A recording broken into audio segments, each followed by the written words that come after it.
බානුක කියන්නේ පවුලේ ඉන්න හුරතලා.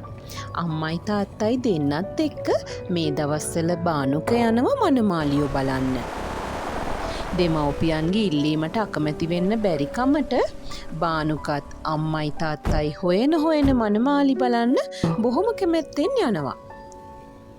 වෙලාවකට මේක මහා මල වදයක් කියලා දැනුණත් ගිහින් හොඳට කාලා බීලා එන්න පුළුවන් නේ කියලා හිත හදාගන්න බානුක අම්මගේ තාත්තගේ ආසාව ඉෂ්ට කරන්න මනමාලියෝ බලන්න යනවා.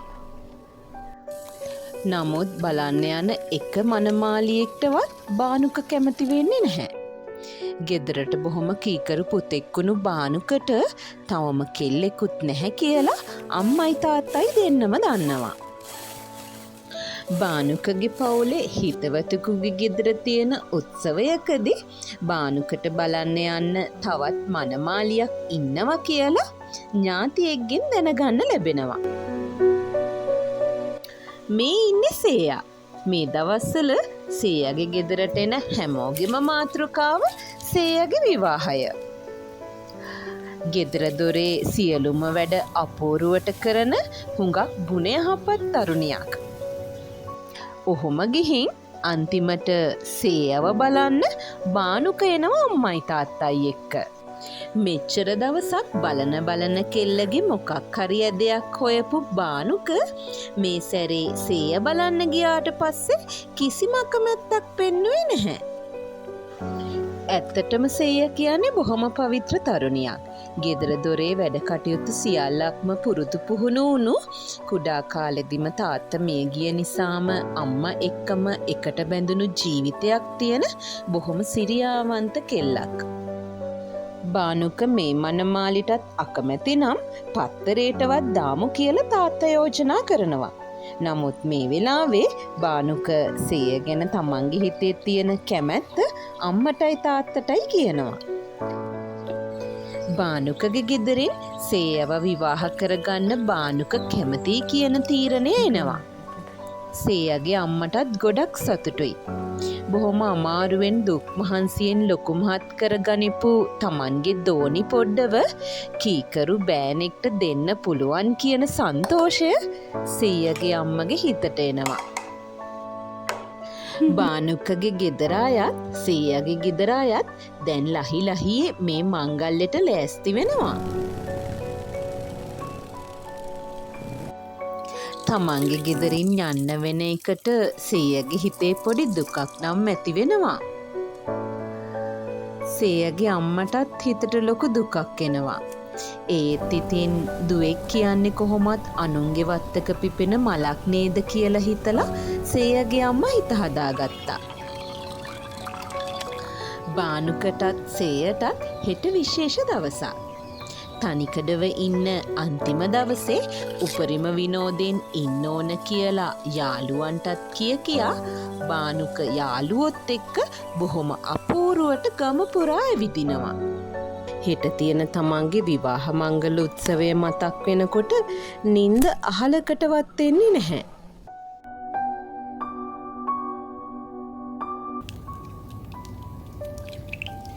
ජීවිතය කියන්නේ පොතක් නම් ඒ පොතේ ලස්සනම පරිච්ඡේදය ලියවෙන්න පටන් ගත්තේ සේයට බානුක හමුවුණු දවසේ. විවාහය කියන්නේ උත්සවයක් විතරක්ම නෙවෙයි. ඒක දෙන්නෙක් තමන්ගේ හීන අරමුණු සහ ජීවිත එකම තැනක පටලවා ගන්න තීරණය කරන සොඳුරු ආරම්භයක්. අද මේ ආදර අන්දරය එකම වහලක් යට එකම සිහිනයක් ළඟ ඔවුන්ගේ කැදැල්ල ගොඩනැගීමේ පළමු පියවර තබනවා. බානුක සහ සේයා මේ තමයි ඔවුන්ගේ සදාතනික ආදර කතාවේ ආරම්භුම. අතීතයේ පටන් පැවත ආ චාරිත්‍රයට අනුව ඒ මංගල යහන මත පිරිසිදු සුදු ඇතිරිල්ලක් කෙලන්නේ හෙට උදෑසන මුළු පවුලටම සතුටක් අරන් එන්න සේයට ශක්තිය ලැබෙන්න කියන ප්‍රාර්ථනයත් එක්කයි. සේයගේ හදවත ගැහුනේ නොදන්නා බයකුත් ලැජ්ජාවකුත් එක්ක.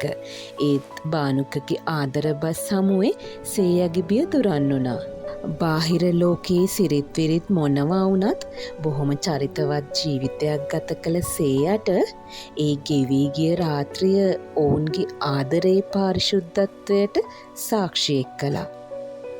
පසුදින හිමිදිරිය බොහොම වර්ණවත් වුණා. සේයා බානුක ආදර කතාව බොහොම අපූරුවට දැන් ලියවෙනවා. බොහොම ආදරණීය හමුවීමක්. බානුකගේ ඥාතීන්ගේ අපේක්ෂාවන් මල්ඵල ගන්වන්නට සේයාට පුළුවන් වුණා. ගෙදර හැමෝම දැන් ඉන්නේ ලොකු සතුටකින්. බානුකගේ අම්මා කාමරයට ඇතුළු වෙලා ඒ සුදු ඇතිරිල්ල පරීක්ෂා කරද්දී ඇගේ මුහුණට ආපු ඒ සැනසිලිදායක ආඩම්බරකාර සිනහව සේයාගේ ජීවිතේ ලොකුම බරකින් නිදහස් කළා.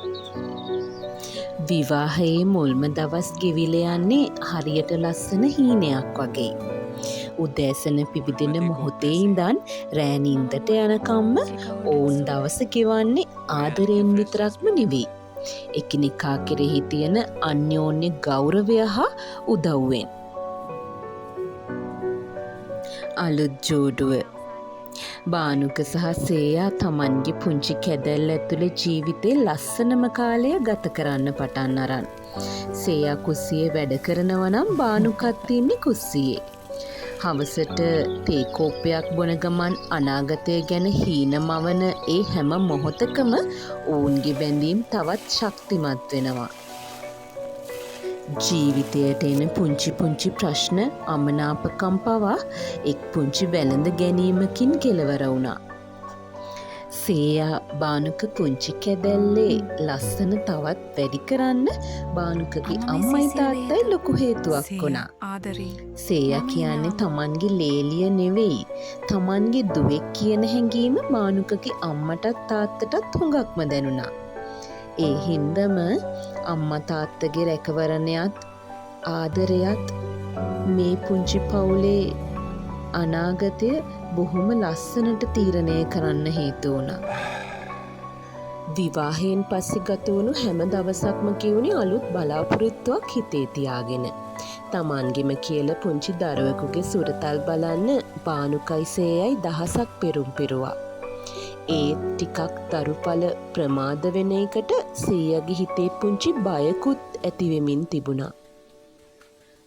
මල් පැලවලට සාත්තු කරමින් ඉඳපු සේයා එකවරම කලන්තෙ හැදුනා. මේ වෙලාවේ බානුකගේ අම්මයි තාත්තයි මේක දැකලා බොහොම කලබලෙන් දුවගෙන ආවා.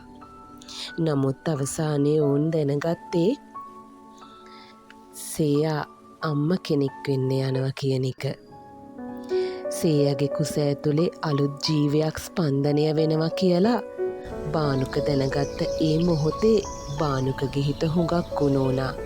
සේයා ගැන තිබුණු ආදරය සෙනෙහස තවත් වැඩි වුණා. එතෙන් පටන් ගෙවුණු හැම තත්පරයක්ම ආදරයෙන් පිරුණු කාලයක් වුණා. සේයාගේ ගැබ ක්‍රමයෙන් ලොකු වෙද්දී මුළු නිවසම ඇයව රැකගත්තේ හරියට තමන්ගේ ඇස් දෙක වගේ. බානුකට සේයාගෙන් තොර ලෝකයක් නැති වුණා. අම්මයි තාත්තයි පෙරමග බලාන ඉන්නේ තමන්ගේ මුණුබුරා හරි මිනිබිරිය හරි හුරතල් කරන්න තමන්ගේ දෝතට එනකම්. කෑම බීම, ඇඳුම් පැළඳුම්, වෛද්‍ය පහසුකම්, ආදරය, රැකවරණය, සෙනෙහස මේ හැම දෙයක්ම සේයට මේ පවුලෙන් නොඅඩුව ලැබුණා. ජීවිතය කියන්නේ හැලහැප්පීම් ප්‍රශ්න මැද ගලාගෙන යන ගඟක් නම් ඒ ගඟ නිසල කරලා ජීවිතයට සැනසීමක් ගේන්න පුළුවන් එකම එක දෙයකට විතරයි. ඒ තමයි ආදරය. මේ කතාව පුරාවටම තියෙන්නේ ඒ ආදරය. සේයට පුංචි වේදනාවක් දුකක් දැනෙන හැම මොහොතෙම බානුකගේ පවුලේ අයත් සේයව රැකබලා ගත්තේ හරියට පිපුණු මලක් පරවෙන්න නොදී සුරකිනව වගේ. වැසි සහිත එක් රාත්‍රියක සේයට හුඟක් අමාරු වුණා. ප්‍රසූත වේදනාව දැනෙන්න වුණා. මේ වෙලාවේ නිශාචර වීදි පීරගෙන රථය රෝහලට ළඟා වුණා. ප්‍රසූත කාමරයේ දොරවල් වැසෙද්දී බානුකගේ හිත භීතියෙන් ගැහුණා. කොරිඩෝවේ තනි වුණු බානුක සේයා ගැන දරුවා ගැන සුබ පණිවිඩයක් එනකම් ඇඟිලි ගැන්නා. මේ කතාව හුදෙක් රූපරාමුවලට සීමාවුණු කතාවක් නෙවෙයි. මේක මිනිස් හදවත් දෙකක් අතර ඇතිවුණු අව්‍යාජාදරයක්. අප්‍රමාණ සෙනෙහස ගැන පරිත්‍යාගය ගැන කියවුණු සැබෑ ආදරාන්දරයක්. බානුකගේ රැකවරණය මැද සේයා හීන දකිද්දී සේයගේ සිනහව ඇතුළේ බානුක තමන්ගේ මුළු ලෝකයම දැක්කා. අවසානයේදී ඒ ආදරය ඒ සෙනෙහසම තමයි අලුත් ජීවයකින් ඔවුන්ගේ පුංචි කැදැල්ල ආලෝකමත් කළේ. මේ තමයි ආදරයේ සැබෑ අර්ථය. සදාකාලිකවම හදවතින් බැඳුණු සේයා හා බානුකගේ ආදරයේ සෙනෙහසේ කතාව.